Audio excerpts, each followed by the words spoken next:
Fun fact! Civil War is an amazing movie! Yes, the movie came out last week and I've already seen it twice. I needed to see it twice because the first time I was fanboying so hard that I didn't really get to take in the movie well enough, so I had to see it a second time so I could see it with a clear mind so I could make a good video on it. So I went onto Facebook, I went onto Twitter, I went into Google, and I just started searching. I started researching and looking and searching keywords to kind of figure out how much people like Civil War in comparison to some of the other Marvel movies, and I was really surprised with the results. It seems as though the running average of top 3 picks for Marvel movies go in this order: Avengers, Guardians of the Galaxy, and then Civil War. Now, that's completely fine. Everyone can have their own opinion, they have their right to their own opinion, and all 3 of those movies are so good. But then I decided to crack open my old Psychology 101 book to kind of figure out why people were liking Avengers and Guardians more than Civil War. It seems as though people like Avengers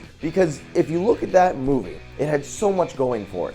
First of all, 5 years of hype. So in the first Iron Man, when Nick Fury pops up on screen and it's like, we're building a team, not a lot of people knew that was gonna happen. And then all of a sudden everyone's like, what? Not only are superheroes this new amazing thing, but we're gonna have all these superheroes together. And then leading up into Avengers, it was just all great movies, all great hype, and then Avengers hit and it blew everyone out of the water. Another thing it had going for it was this is a type of movie that it made so much money in the box office because of said hype, but also because while you watched this movie, you just felt like a badass. You felt like a superhero. People go to see blockbusters because they're fun, exciting roller coasters, and this movie delivered. And then you have Joss Whedon directing, who's a fan favorite. People love the work that he's done. He's a great director. He's great with dialogue, and he's good with characters. So it was just this perfect storm of awesomeness, and it's easy to see why that would be on everyone's number one, because the way it made them feel and all the hype leading up to it. Then you have a movie like Guardians of the Galaxy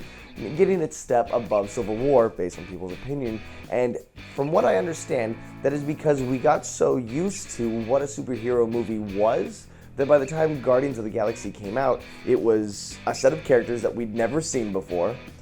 Chris Pratt was known, but he hadn't really got his big movie break, and then he did an amazing job.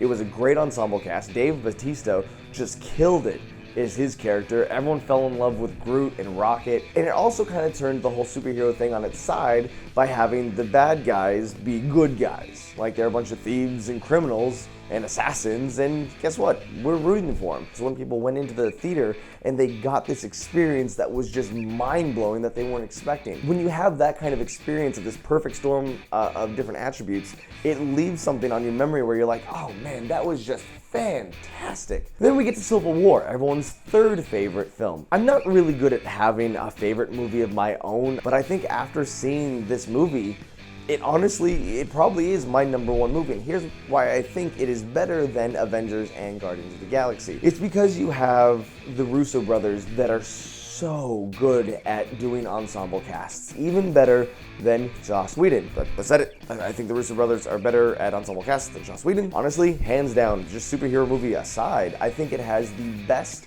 ensemble writing for any blockbuster film. There are fans that want to see Ant-Man and Paul Rudd more than they want to see RDJ and Iron Man. It's a fact. And you know what? Paul Rudd killed it. He killed it.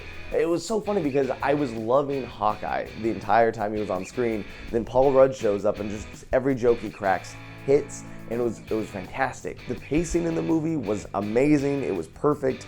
It got kind of slow for story and then ramped right back into action. Some might say there was too much action. And another thing with someone like Black Panther, who's completely new to this franchise, but all of a sudden it's like, okay, we gotta give him a backstory. We have to give him motivation. We have to give him all this. It's gonna take an hour. Nay, sir. The Russo brothers were able to describe who Black Panther was and what his vibranium suit was all about, using a minimum amount of time and dialogue, and did most of it visually. Character established. We didn't need to go deeper than that.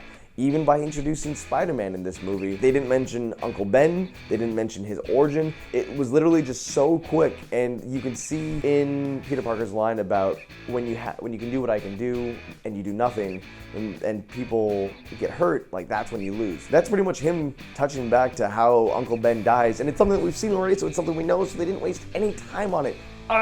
The movie was just great. But I do understand why everyone loves Avengers and Guardians of the Galaxy. And I think that Guardians 2 could be fantastic when that comes out next year, but at the same time, I don't think that lightning can hit twice, because now we know what to expect from Guardians. So they've kind of lost the element of surprise, but that doesn't mean that cast can't do something amazing. But I do understand now why people put Avengers and Guardians above Civil War, though my opinion is I think Civil War was much better of a movie than those other two. Again, this is based on a lot of research that I did this weekend. I saw the tweets, I saw the Facebook posts, I saw all the hashtags, and I took all that information down, found the average, and that's your top 3 list that everyone kind of thinks are the best Marvel movies. I agree. I'd put it in a different order. Hey guys, thanks so much for letting me talk about some Civil War with you guys. I love the movie. If you haven't seen it already, go check it out. In fact, go see it 2 or 3 times. I think that it's definitely worth your money and your time, and the Russo brothers definitely deserve the success that they have right now. So as always,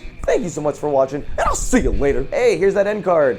Just so you guys know, I'm going to be doing a bunch of videos on this channel. You're going to expect a different video every single week, so be sure to hit that subscribe button right up there. And also, this video over here is a video I cut together of Spider-Man swinging from movie to movie and then landing in Civil War. Of course, no spoilers, but it's oddly very fun to watch. So, go watch it.